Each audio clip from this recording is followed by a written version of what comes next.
This goes on. Good morning.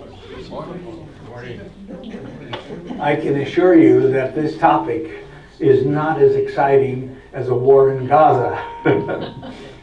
But it is something which I think Lutherans across the United States should know about, even if they don't know much about that name, Muhlenberg. How many of you have heard the surname Muhlenberg somewhere along the line? Okay, here and there. How many of you have ever known a person whose surname was Muhlenberg? Okay. It's very much of an East Coast name. There's not a lot of people with that name today. If you Google that on the internet, you can find some references to it, but most of them going back into the 1800s and the 1700s. And so that's where I'm taking you back today. A couple of comments before we begin the topic, giving you first of all some chronological setting for the name, the person. We're talking about a man today whose name was Heinrich Melchior, second name, Muhlenberg, but in English we say Henry Melchior Muhlenberg. We take away the umlaut from the U in the last name. And that name is important in the Lutheran Church in the United States, but surprisingly important in politics. And the reason why, I was just saying that I'll tell you in a minute why we're talking about politics today, because there's a group, association that I belong to called the Society for German American Studies. They meet annually, people make presentations. This year the theme is German Americans and politics. So the people who are members of the society need to choose a topic that relates to the theme, and so since I annually make a presentation, I thought to myself, well, who could I choose? What should I choose? And I came upon this one, the Muhlenbergs choose politics, because it's very interesting in the sense that for generations the Muhlenbergs were Lutheran pastors, but after a while, after being a Lutheran pastor for a while, they quit being a Lutheran pastor and they became politicians.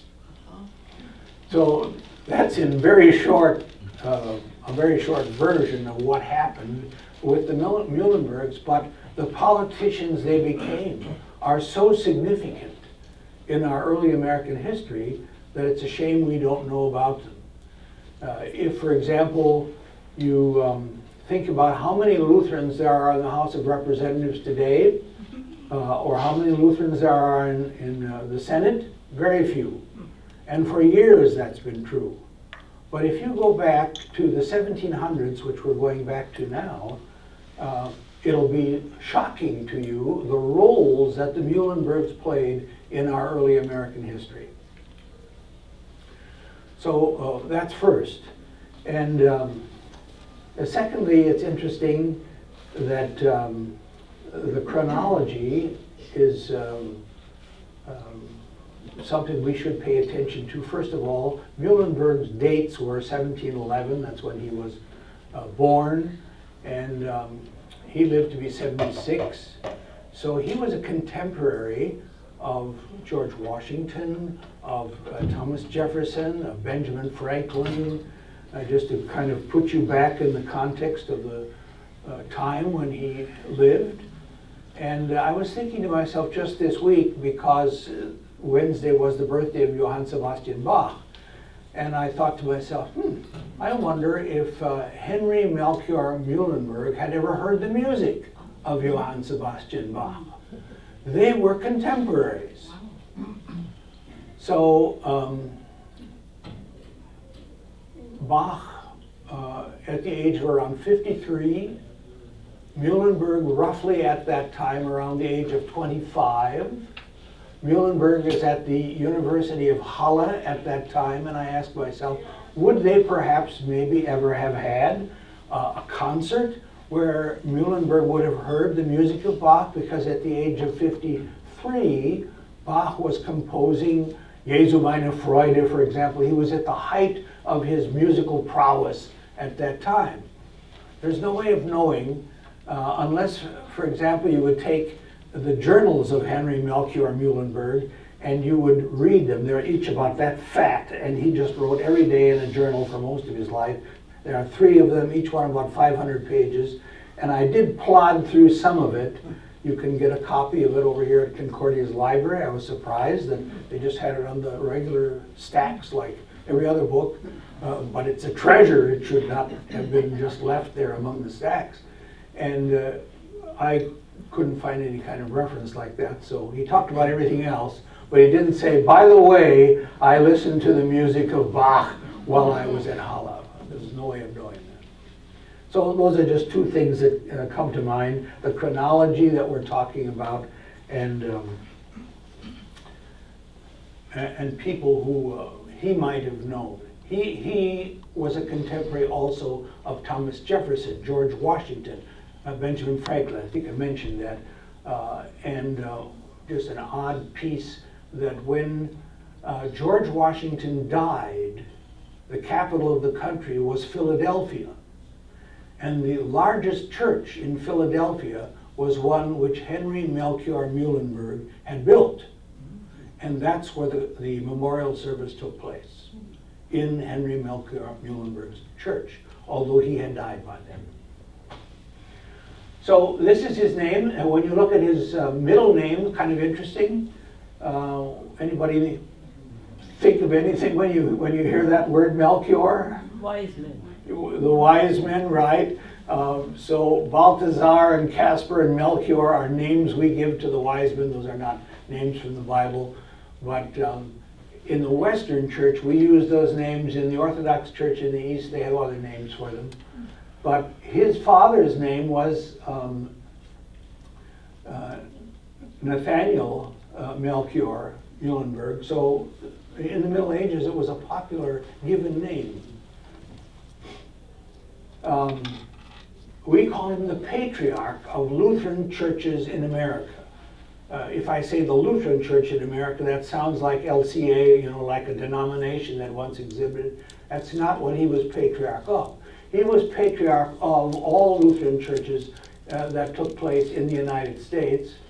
And when you come from a different Lutheran tradition, say for example the Wisconsin Synod or the Missouri Synod, they tend to refer to other people who were their patriarchs, like Karl Ferdinand Walther is a common name. But he came 100 years later than Muhlenberg. And another one, Franz Pieper, is a famous name in that circle, whose cousin was August Pieper, and he was the theologian of the Wisconsin Synod. 100 years later than this. So we're talking very early. He was born in Einbeck. I think of Einbeck as a beer town because since 1300 it brewed a very famous beer and still does, and you can get it here in Milwaukee. If you go to, I read this, I'm trying this myself, but if you go to Walmart, it's supposed to be sold there. And if you Google it, I think you might find where it could be sold. There is the Rathaus. Rathaus is not really a courthouse, but where the town council met. Muhlenberg's father was a member of the town council, and so he would have met in that building, and that building stood.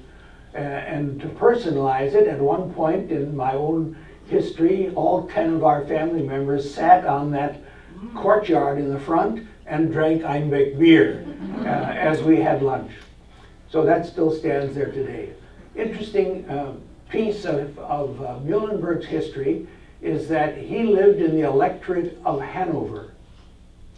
The elector was Georg, I should have spelled it that way, without an E, Georg Louis, but Georg Louis and George I of England were the very same person, because the House of Hanover were also the ruling family of England at the time. So Muhlenberg liked to say he was a citizen of 2 kings and 2 countries at the same time. Possible for even today, but for a person to be a citizen of Switzerland and the United States, let's say. But that was his, and that's very important for him, because as we go through the generations of the Muhlenbergs, we find that Henry stayed staunch as a citizen of 2 countries and 2 kings, whereas his sons and his progeny became very important people in the United States. First, British colonial America, because it's before 1776, and then the United States. A few quick things about Muhlenberg's background, and I think it's important to understand the word pietistic. It's understood differently in different traditions. So if you talk about the tradition of the Missouri Synod or the Wisconsin Synod, for example, 100 years after this, their tradition coming out of Germany was what we call orthodoxy. And they were concerned that everything be strict and according to Hoyle, whatever Hoyle is, I'm not sure. I remember it's a saying that we can give. The problem was that during the 30 Years' War, and there you see the date 1618, 1648, terrible things happened in Europe. So it was an attempt on the part of the Roman Catholics to see to it that the Lutherans came back to the fold. And so this battling that was taking place in Europe at the time destroyed cities and created slums, and it was a Gaza situation for much of Europe. The devastation involved not so much killing that many people in the war itself, but dying from plagues and from the destruction of the buildings, and the religious reaction to all this devastation. They say as much as half of the population of Europe died, not through the war itself, but through the plagues that followed. People were so sick and tired of what had happened that they just became very indifferent to religion. How could God do this to us? I mean, you've heard that saying before in families today when terrible things happen in a family. The immorality which followed, the concern for purity and of doctrine, they wanted nothing to do with all of that as a result of the terrible devastation that had taken place. So along comes Lutheran pastor Philip Jacob Spener, Frankfurt, and he says, let's not be so concerned about all the things that brought on this war, the fighting about doctrinal issues, but let's be concerned about quality of life. Let's be concerned about the way we live our lives, the passion that we show for our fellow men, our neighbors. Let's help people. Let's be concerned about them in the midst of this travesty. And that was called pietism, in German Frömmigkeit. It influenced people all over Europe in many ways, and in England, and out of that came the Wesley Brothers and Methodism. So Methodism had its roots in the Lutheran pietistic movement. Spener helped found a university in Halle, a city in Germany today. Martin Luther University is the name of it. But it was important because it was a center of pietism, and it's where Muhlenberg finally studied. He grew up in this town of Einbeck, where there was a lot of pietistic influence because much of Einbeck had been destroyed in the 30 Years' War, and pietism changed the attitude of the people there. And he was committed, so here are some of the positive aspects of pietism, to helping the poor, studying the Bible, converting the heathen, being a missionary, nourishing people in the faith, changing society. It was a movement to try to make Christianity real, and the Orthodox people in Europe already said, we need to focus on the purity of doctrine. And so out of that Orthodox movement came the Missouri Synod and the Wisconsin Synod to the Midwest of the United States 100 years later. But the pietistic and they said pietism is really a bad word. I remember the liturgics teacher that I had in the seminary saying pietism is the worst thing that ever happened to Christianity. Well, there are positive sides to it. And Muhlenberg, a pietist, looked at the positive side of it. So he wanted to be, he grew up in Einbeck studying Latin. That was an interesting, he could speak Latin. He was so good at it. He had debates in Latin when he came to this country. One time he debated a Supreme Court Justice of Georgia in Latin. He studied at the University of Göttingen, that was probably 50 miles from where he grew up in Einbeck. He had a passion. Can you imagine why orphanages were all over Europe at that time? Because of the 30 Years' War and the parents all being killed, there were orphans everywhere.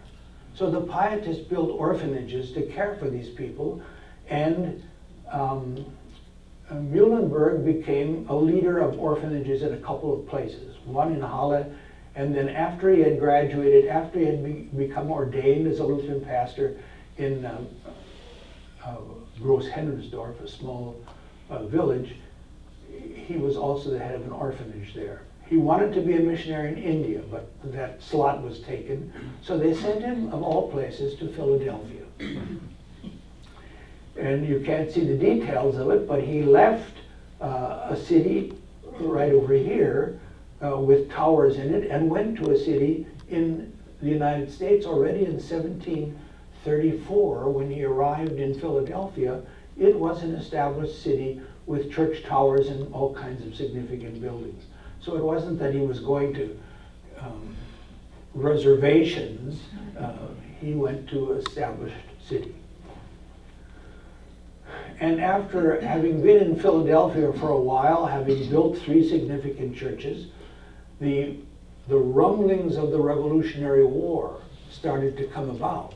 And he decided he was going to get out of town and move to a small village called Trapp, Pennsylvania. There was the church that he built, the gravestones still standing around it.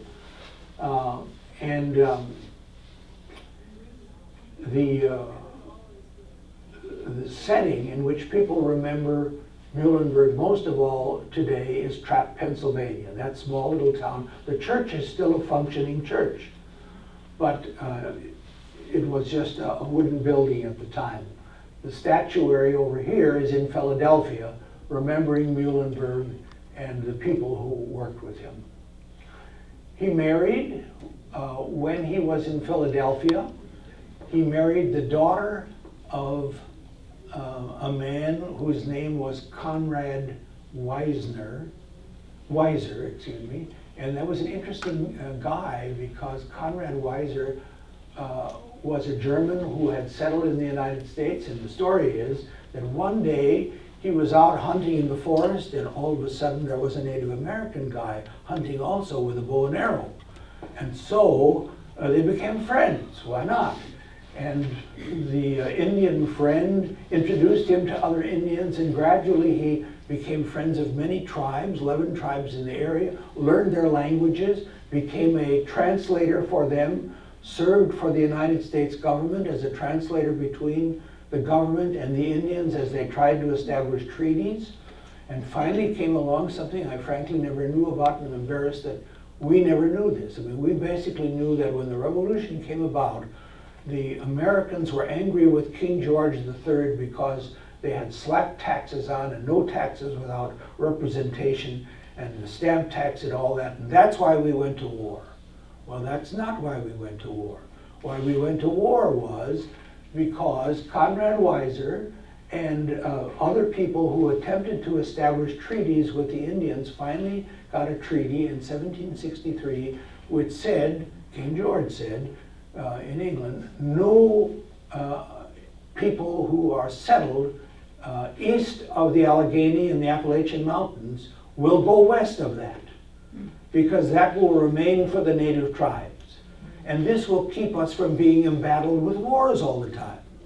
So the Indians will be west of the Appalachians and the Alleghenies, and east will be the people who've come from England, and we'll stay apart and we won't have troubles. But what happened was that the English people who settled there said, wait a minute, King George, who is going to tell us that we came to this country so we could get rich? And how do you get rich? You buy land. So if you don't allow me to go west of the mountains and get land, I can't ever get rich. And if you know how much land Thomas Jefferson owned and how much all these famous people owned, why, that's how they made their money. So nobody paid any attention to King George and said, we're going to war about this. And that was the real reason, because they were forbidden for taking the land west of the mountains.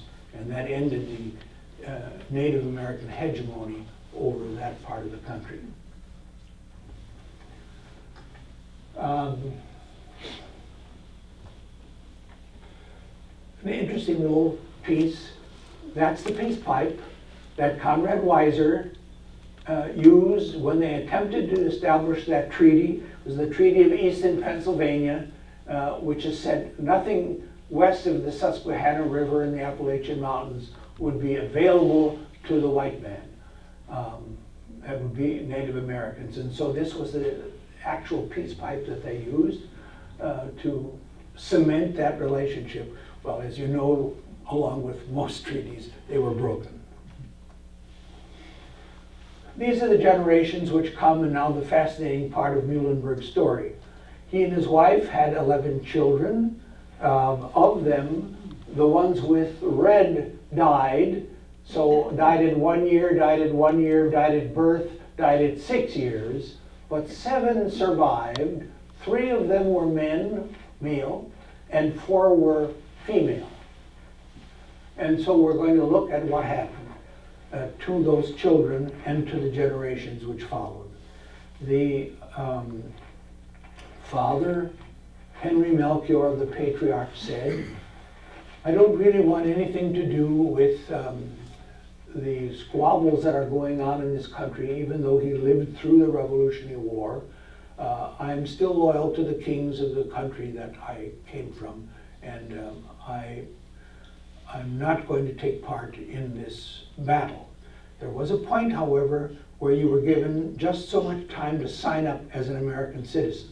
And the day before the deadline came, he did sign up as an American citizen, but grumblingly. So when his sons became generals and governors, he made notes in his diary that said, nothing will come of that. Sad for Henry. First son, Peter.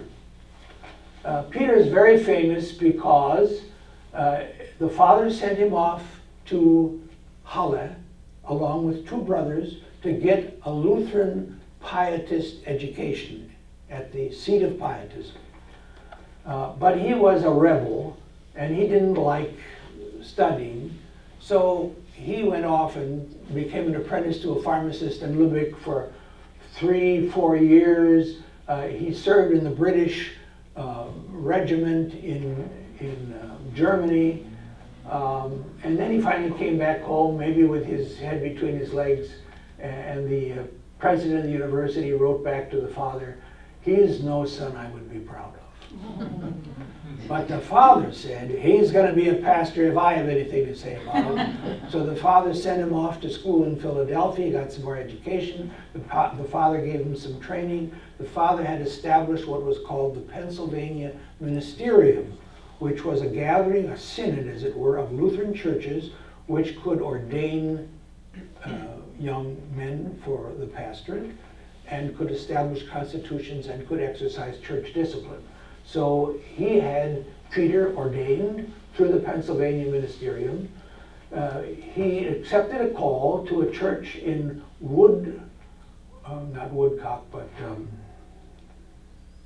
Woodstock, Virginia. Virginia was an Anglican colony. So to be a Lutheran pastor in an Anglican colony, you had to go back to England and be ordained an Anglican in addition. So he did. And he came back an ordained Anglican priest, but also a Lutheran pastor, served a congregation, And 1 year after the Revolutionary War began, so 1777, this famous episode is supposed to have occurred. He mounted the pulpit, he preached on Ecclesiastes 3. He said there is a time to fight and there is a time to pray, and this is a time to fight. And he took off his robe and there was a uniform. And he said, this is the time to enlist. And 300 people enlisted that day in the Virginia Regiment, and he became the leader of the movement from Virginia that fought in the Civil War. It's questionable whether that actually happened in quite that way, because that story was not told until 30 years after it happened. And it could have been embellished somewhat. Nevertheless, the painting and the stained glass windows are in churches all around the East. There's a picture of him as he became a brigadier and then a major general. He became a senator, and in the rotunda of the Capitol in Washington, D.C., you can see Peter Muhlenberg, the son of the man who didn't want to get involved, as one of the great leaders of the country. This is his brother, Frederick. Augustus, because the leader of the Pietist University in Halle was August Franke, and Augustus Franke, and they were so moved by this heritage that the first Lutheran church in Trapp was called Augustus Lutheran Church. The sons, the grandsons always had Augustus somewhere in the name because they wanted to remember that Pietist influence. That was the home in Trapp which he retired in, but he had a number of significant kinds of roles, including he was a pastor for many years. He was a member of the U.S. House of Representatives. He was the first speaker of the U.S. House of Representatives. He was the first signer of the Bill of Rights. He cast the deciding vote on where the U.S. Capitol would be in Washington, D.C. And a very interesting piece of him about the English-German vote. Many people say that he was the one who cast the vote to assure that we would become English-speaking citizens and not German-speaking citizens, because there was a great debate on that subject at that point. But that was false. He didn't even participate in that vote, but he did say, so that was a legend, but he did say that German Americans would be better off learning English as fast as they can. That was a quote from him. He was given an honorary doctorate by the University of Pennsylvania for all of his work in leadership in the early country. This is the third brother, Ernst, sometimes known as and sometimes as Henry. He was also a Lutheran pastor for a while.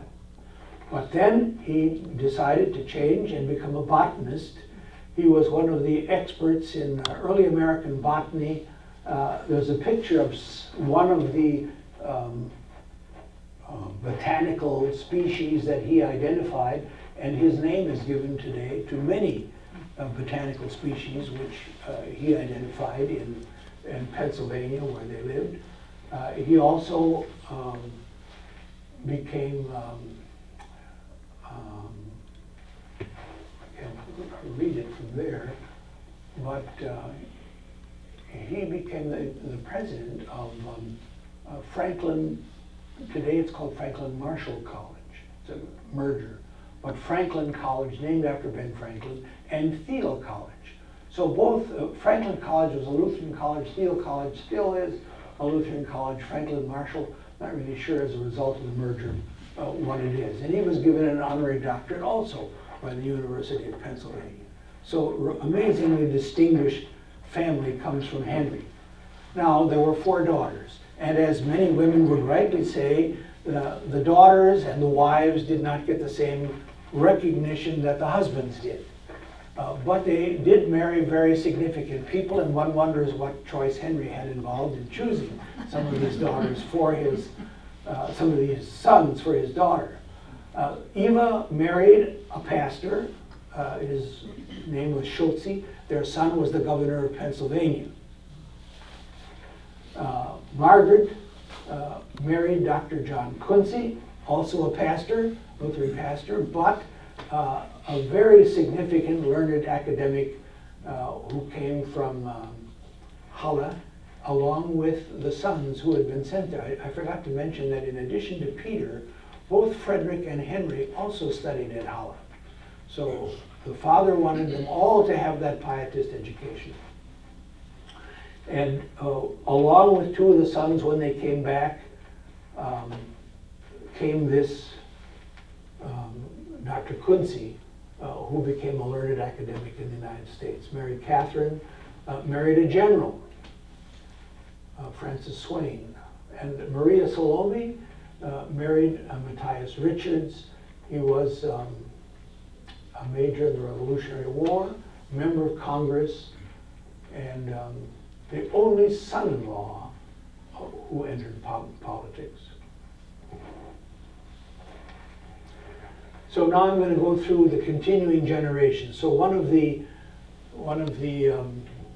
authors of books about dynasties says that you need to have 4 generations in order to comprise what could legitimately be called a dynasty.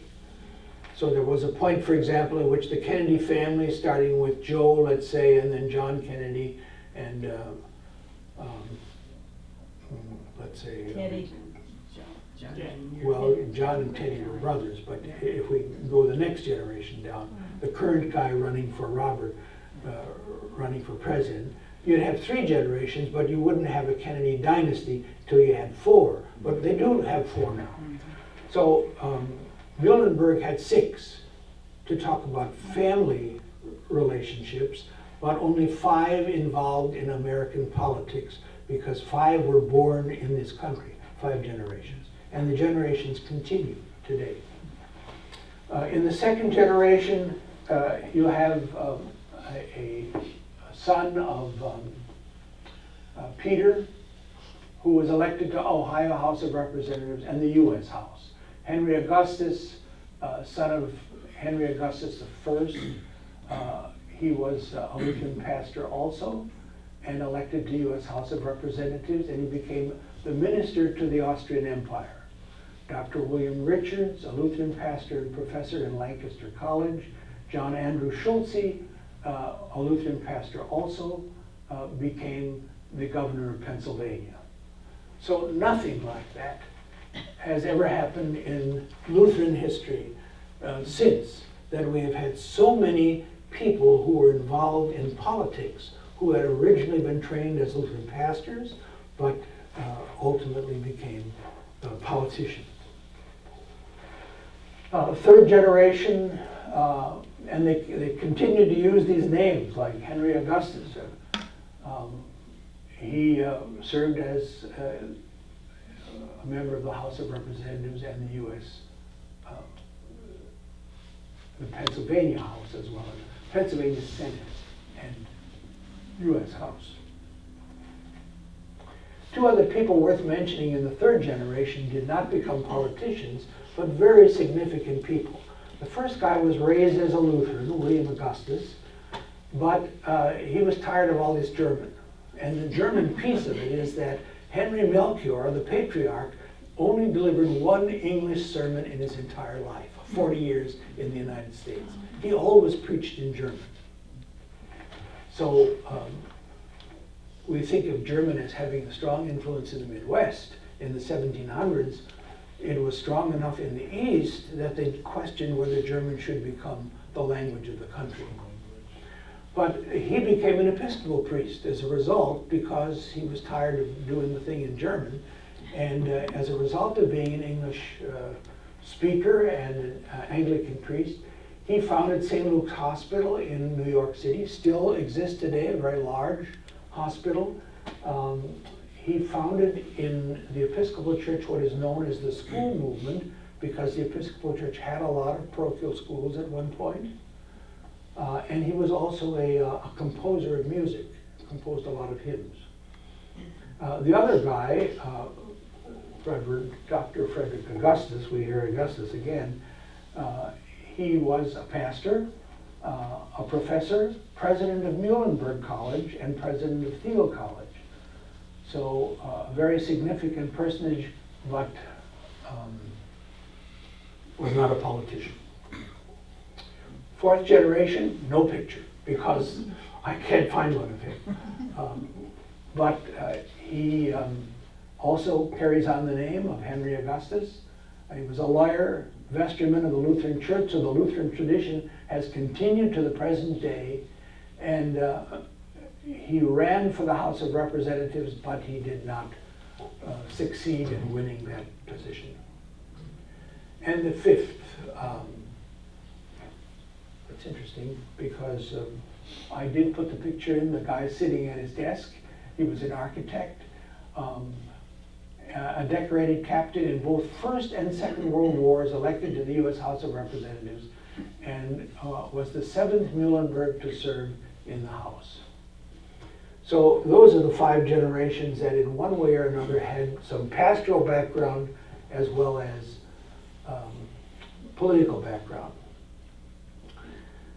I've tried to, most of the books that have been written about the Muhlenbergs and about Henry Melchior Muhlenberg end somewhere in the 1950s, 1960s.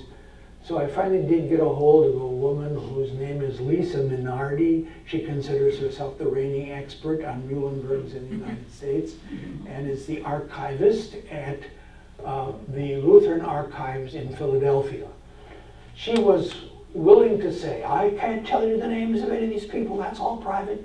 But the Muhlenberg line does continue to the present day. It does not continue in politics, but they have many significant roles to play. I think maybe if I become a better friend of hers, she might tell me the truth about some of this. And there continue to be significant publications about them. The story of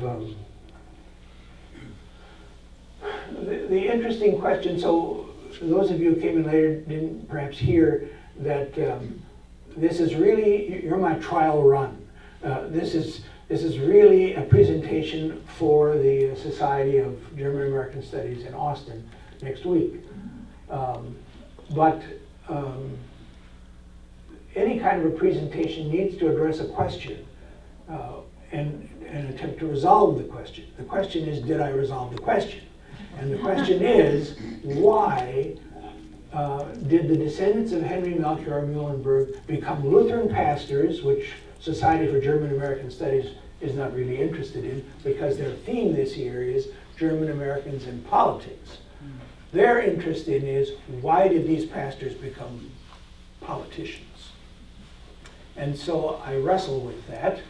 And Stephen Hess, who has written a book on dynasties in politics, says sometimes it has to do with the family tradition of public service. Or you could add to that a family tradition of pietism, which said that you really exist to serve your fellow human being.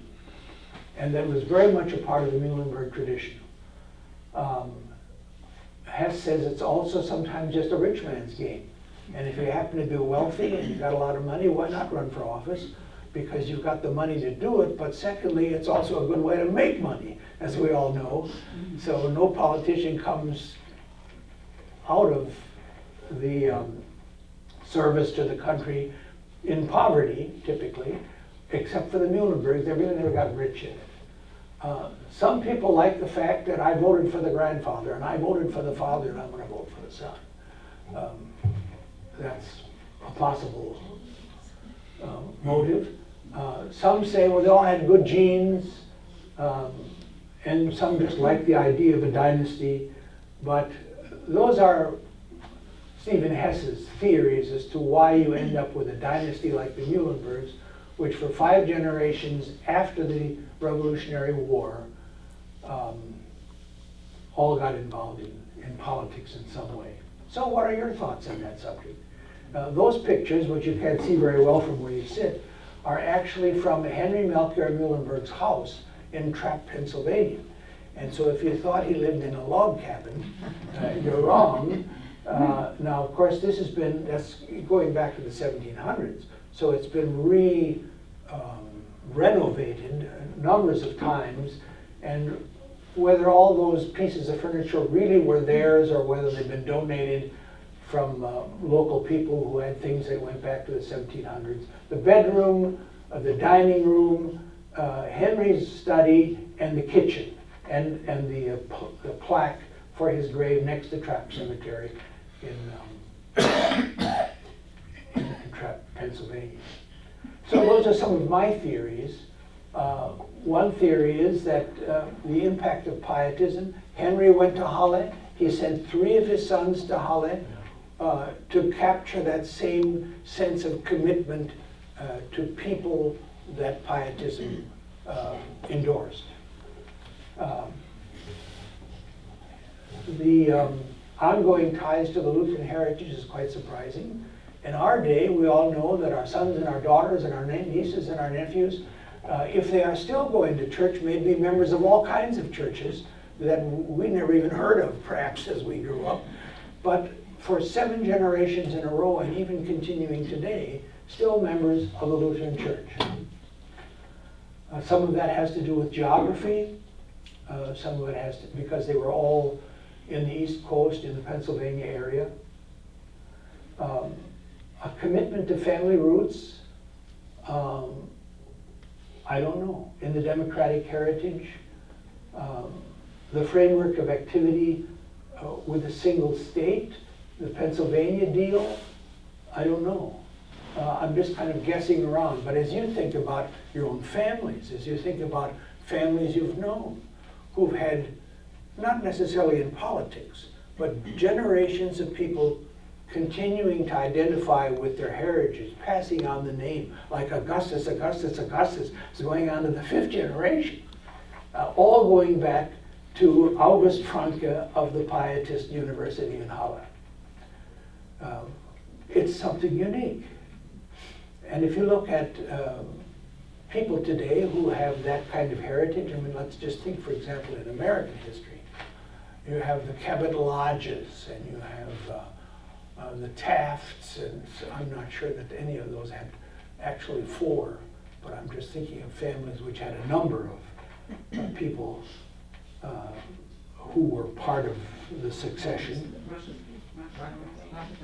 The Rockefellers, thank you. The Kennedys. The Bushes, okay, thank you. What about, now Rockefellers did have some involvement in politics, but what about some that didn't have political involvements? Carnegie, thank you. What about Vanderbilt, another name that continued? What about in your own families? Can you think of anything that approaches a dynasty? Carl. Any of the Lunds go back for generations? Yeah, we do. We go back to the 1600s, the Delaware Swedes. But what I was wondering about is that normally what happens with a movement from Germany is they want to establish a ministerium and then a seminary and then a liturgy of worship with music to be the glue to reflect the piety or orthodoxy, whatever. And did he ever do that, establish a seminary? No, he did not do that. He wanted to go back to Halle. He did, for example, establish a hymnal which had most of the hymns that they had brought with them from Germany. He did establish a liturgy which was endorsed for use among all of the congregations of the Pennsylvania Ministerium. Ever so gradually, there were 125 Lutheran churches, which resulted from the first 3 that Henry had been called to serve in Pennsylvania. So there were 125 that resulted from the Pennsylvania Ministerium. They followed the Constitution, and some say that even though Henry never really endorsed this new democratic movement because he was faithful to his kings, he did, on the other hand, in the Constitution that he wrote for St. Michael's Church in Philadelphia, used all kinds of democratic practices which were common in the United States already then. Namely, that you had to decide things based on a majority vote. And if you wanted to call a pastor, or if you wanted to renovate the parsonage, or if you wanted to build a shed, you needed 2/3 vote of the congregation. Now, in Germany, that was never true. The pastor simply said, you build a shed, and told the Christian to go out and do it. You didn't have this kind of democratic struggling. So he did capture that, but he still said, I'm loyal to my kings. So George 1, 2, and 3. Gettysburg Seminary and Schmucker and Philadelphia Seminary have no Muhlenberg tie? No. However, Muhlenberg College has statues of Peter and Henry on the campus because one of the grandsons became president of Muhlenberg College. But Henry himself, that was way before his time. And Thiel is still one of our ELCA colleges. Yes. And what about Franklin Marshall? Does that have any I kind? think that became Thiel or Muhlenberg. Well, Thiel is separate from Franklin that. But, kind of evolved with a new name. I'm not sure. yeah. Seems many years ago I read this, and correct me, but Benjamin Franklin had almost a fear of German being so predominant in America. I mean, he was a big person behind the idea that English was to be the language of America, not German. He had a fear it would be German. Yeah, I'm sure that was true, but his own ancestry was very English, and he had come as an orphan on the boat to the United States and always participated in the English language communities. One interesting tie there was when Washington had his funeral service in Philadelphia in the church, in St. Michael's Church that had been established by Henry Muhlenberg. The bulletin was published by Benjamin Franklin Press. Interesting. So there are these interesting ties between the great American founders and Muhlenberg. So the one vote is apocryphal. That's apocryphal. He never voted on that issue. Yes. So was George Washington's funeral in German or English? Oh, surely in English. So Muhlenberg himself was dead by that time for 10 years. And the services in St. Michael's were held in English. But whenever Muhlenberg preached, I mean, that's interesting because he preached in a whole bunch of states for different kinds of, and one of the charges of the Orthodox movement was that he was too ecumenical. So he preached in Presbyterian churches and Baptist churches, and even Walther said, it doesn't make any difference where you preach. It's one thing to be agreeing with them, but if they put you in the pulpit and let you preach the gospel, say anything you want. So that's from the Orthodox side. On the other hand, Muhlenberg often had a very ecumenical kind of spirit, and he preached in a lot of different kinds of churches and was really regarded as one of the great ecumenical leaders of those early years. But he always preached in German. He preached in German. What I don't know is whether they used a translator for this group, and he preached German and somebody translated into English. Don't know that. Do you know where Washington was supposed to be buried? From my years of Under the cataloging Capitol books in building. the library, The tomb is still there. Excuse me just a moment. Excuse me. Go ahead. in my years of cataloging books in the church library, I remember a Muhlenberg publishing company. Is that correct? Yes, yes. Before Fortress Press existed, it was Muhlenberg Press. Oh, okay. And Muhlenberg might be a good way to pronounce it also, but typically in English we said Muhlenberg, and as I said earlier, the German would be Muhlenberg. That's like Etzelmiller. Is that your maiden name? My married name. Oh, your maiden? Mueller, they would say. Okay. Yes. Well, it seems to me back in that era that clergy were much more elevated educationally and with power in society than they are today. At that time, you would either be a clergy person or a lawyer or get into academia. Yeah. That was the elitist side of, and I would think that him, the father being the elitist that he was, would push for. I mean, in those days, even in politics, the families tried to get their sons and into higher positions in government, and I would think that led to them. Having significant roles. Yeah, significant roles, because once you get into that mindset is there, and that's where the money and the prestige was.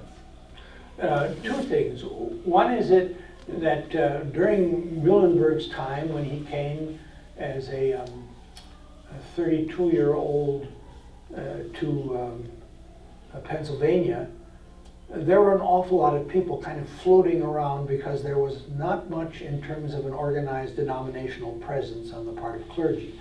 There was Billy Bob and Johnny Ray and all kinds of guys that just sort of picked up the Bible and went to preach, and all of a sudden you had a Lutheran gathering with Billy Bob as the preacher.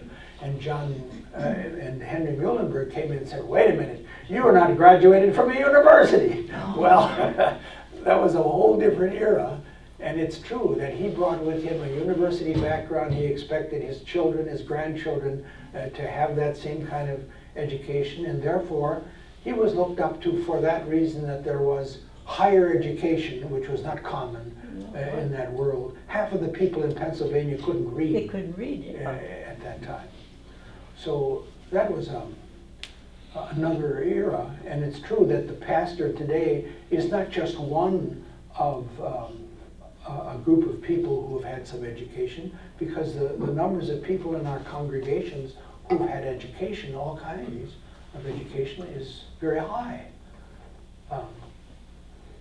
Well, and the other thing too, the patriotism in those days. The young men wanted to get involved. There was a revolutionary spirit that Yeah. was afoot that the young people captured in ways that the older people probably didn't yet fully grasp. I was going to say, in my generation, being ordained in the 60s, the big issue were priests becoming elected politicians in our country, and so there were a number of priests who became elected. And the Pope then really had to deal with this whole Vatican II issue of saying no. And many priests ended up leaving the priesthood, but remained priests in their theology, and created a lot of issues. And then got married, and I know a few who got elected both at the state level and federal level.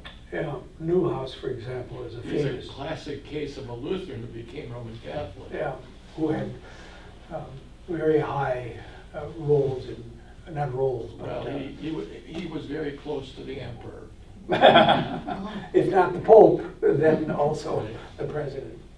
Well, I think the bottom line for the whole thing is, for us as Lutherans, that nothing like that has ever happened before, certainly, or since. That you had a dynasty of Lutheran pastors who became politicians and served in very significant roles, from first Speaker of the House to the first signer of the Bill of Rights. That has never happened since, and the numbers of Lutherans who are in politics today, by contrast, is very small. And it's kind of interesting for us to ask why that's true, when back then it was highly significant. And you can check this, I Googled it. The first president of the United States was a Swedish Lutheran pastor elected by the Continental Congress before George Washington. Now, the first president of the Continental Congress was in fact a Swedish Lutheran, Right. but we Not weren't. in a Hanson. And there is a Kingdom stamp. before Washington. Yes. There was a stamp to it that you could buy. Once the Muhlenbergs became politicians, what do we know about the way they governed? Did they govern with a sense of piety and common good, or did they align with the moneyed interests? Yeah, that's chapter 2. It's a very good question, and I frankly don't know a lot about that because certainly one could, I'm sure there's information that's available that could be explored to answer that question. So it's one thing to say astonishing participation, but what did they really say and do? Well, signing the Bill of Rights was a good one. Yeah, but I would like to know more about it, and I know that the next time the Society for German American Studies has a gathering next year, it won't be on politics, so I won't be addressing that subject in any case. But last year, I'm trying to think what my topic was. It was in Washington, D.C., and our topic was